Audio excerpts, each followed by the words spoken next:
Morning, Davis, Money, Dimitri. How you guys all doing today? We're good. Macy's. Kaboom! No, Virginia, there is no Santa Claus, and I'm just a fraud. I'm a fraud, Virginia. I'm a liar. That's, I think Natalie Wood in the background there. Anyway, sailor with walking. So Macy's blows up. I decided to do a morning panic for you. Yuck. Huh? Did you guys see Terry Lundgren on the financial TV there?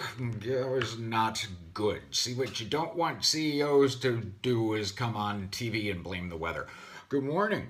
Good morning. I hope you guys are long JCPenney and not long Macy's, as we discussed many times on this very program. Macy's not super duper well positioned.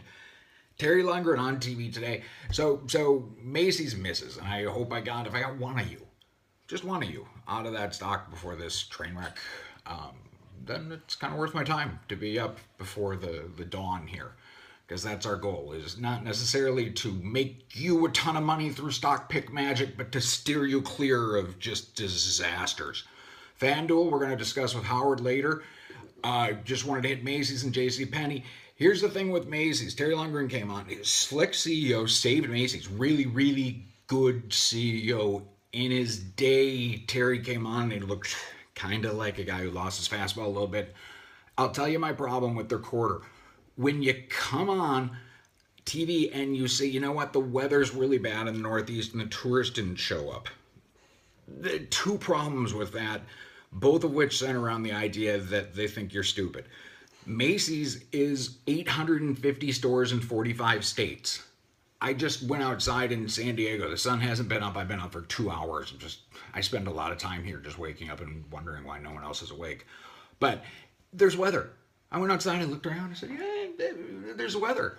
And I bet there's weather on the East Coast as well. And I bet there's weather in Texas where JCPenney is based and they seem to beat.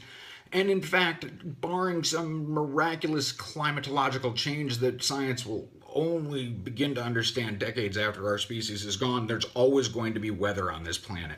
The atmosphere would have to be blown away by solar winds.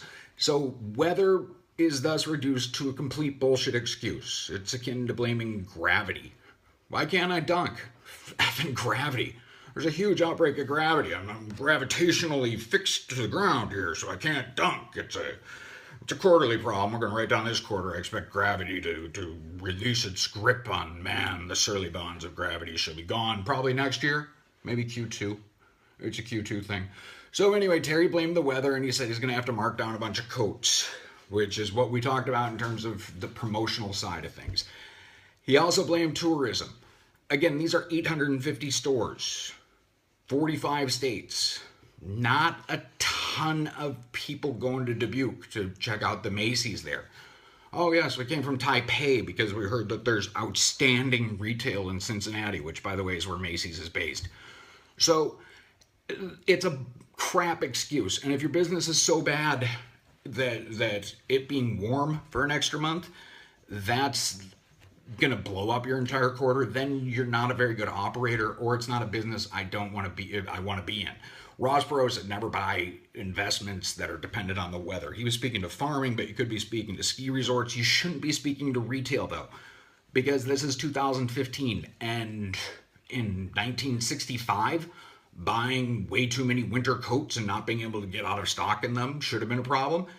In this day and age, there is no excuse. You can't say the weather caused our sales to be down in our Northeast stores and then in the next paragraph say we're an omni-channel modern merchant who's able to distribute goods all over the place without red flags going up for people who understand retail. Because part of being an omni-channel retail juggernaut is your ability to get those goods strewn out to the right places. Because every time it's warm someplace, it's cold somewhere else.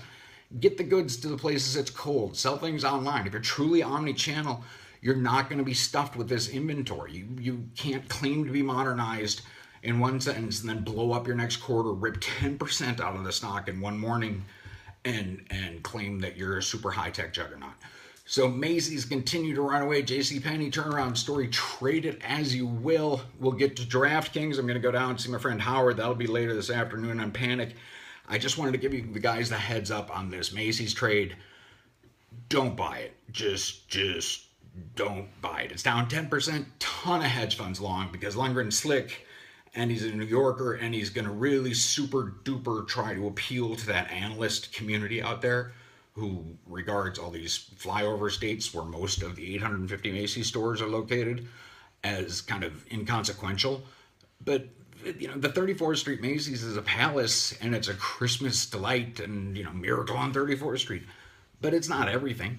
It's not a bulk of the sales. It's not even 10%. It's not even 5% of the sales for Macy's. So don't tell me that the Chinese tourism issue is what's holding back your results. What's holding back your results is you ran out of department store chains to buy throughout the country, and so you ran out of charges to take. And so, like other retailers, Macy's won. Macy's won, and they sold all the departments, or they bought up all the other department stores except Nordstrom, and now they have no more worlds to conquer, in the words of Franz the Terrorist from Die Hard. So, get out of Macy's if you want to belong. Any of the retailers, Terry Lundgren himself said Nordstrom shouldn't be affected as much. He made a little bit of fun of JCPenney, which is kind of silly. But that's really, we're in a Christmas of the have and have-nots, and Macy's is the have-not. And so Macy's online store business improving. Being the 7th biggest e-merchant in America is like being the tallest dwarf or the best hockey player in Mexico City. It's not really something that is to be proud of. So if you go through the biggest online merchants in the U.S., you've got Amazon, huge by far, 10x bigger. Then you have Staples and Walmart fighting out for 2 and 3. And then you have noise. But the drop off between Amazon at like 95 million in retail sales, give or take, all the way down to Staples and Walmart at 15 billion, give or take. I say billion, obviously, for Amazon sales. Down to 15 billion. It's a factor of 6 or 7. And so it's irrelevant. You're the 7th biggest online merchant in the U.S. You should be embarrassed by that, Terry Lundgren, because, again, you have 850 department stores.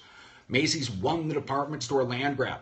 They're the champs. You don't get to complain when you're the champs about stuff like not having a national footprint or your regional weather is bad. That's just garbage. I assumed that when Terry said that, he figured people on the West Coast wouldn't be awake. So beware of retailers that blame inventory problems. They should have that problem solved. And by the way, in terms of what's going on under my desk, it's this thing. Hi, Betty. That's why we're all kind of, ruffling around. This is Betty. She just had surgery. Anyway, we're dealing with her this morning, too. Say hi, Betty. Oh, sugar girl. Yeah, she just had a leg operation, so Dad's got to take care of her in the morning. So forgive me, this being the internet, when you reach down and start making a bunch of movements under the desk, it can be sketchy. It's a dog. Weirdos. So, Macy's, stay out. City.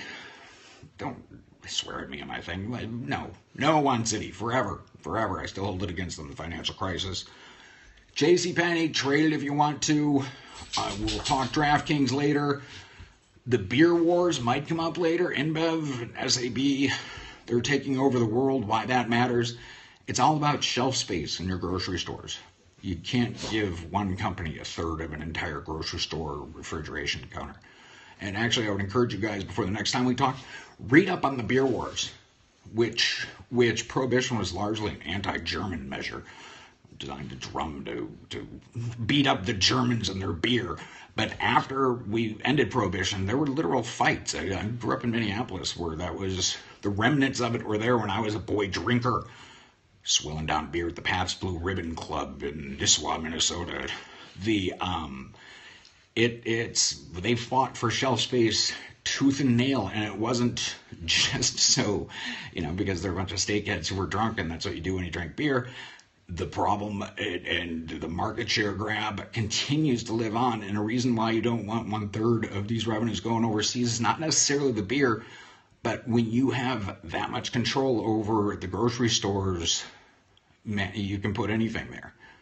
So you could be like InBev margarine, InBev wine coolers, InBev whatever, and pretty much the grocery stores have to do what you say, or you say, kiss my ass, we're not going to sell you Bud. If you're a grocery store, you need to sell Bud. And so you can't have these other people with that high of a grip. It's a problem. I mean, have any of you guys flown lately? That's what an oligopoly looks like. Oligopoly is an industry that's run by 5 or fewer groups. It's not good. We let all the airlines merge. It became a nightmare. We let the beer companies merge. There's going to be exactly one beer for sale, and it's going to be right next to the one club soda for sale, which is right next to the one lemonade. Not good for America. Anyway, we'll talk about that later. Draft sports. You can read up on that as well. Illegal in New York. DraftKings CEO or FanDuel CEO, one of the CEOs, said that New York AG Eric Schneiderman was making a political move. To which you can only say, yeah, no shit, that's what AGs do. And you're gambling. So if we're going to get into semantics, we'll have that fight. I'd rather have AGs doing this than making up insider trading laws to selectively prosecute. So, read up on those two things. We'll talk about them in a little bit with Howard Lindsay. I'll repost this at 10:30. I'll keep you guys posted on when the next panic is going to go up. Stay away from Macy's. It's a snake pit. Never trust a retailer in 2015 who tells you that the weather is a problem. And, yeah, good luck. Good luck to those guys. Anyway, Godspeed, folks. I'll send Betty your warm regards. Have a great day. We'll talk to you in a little bit.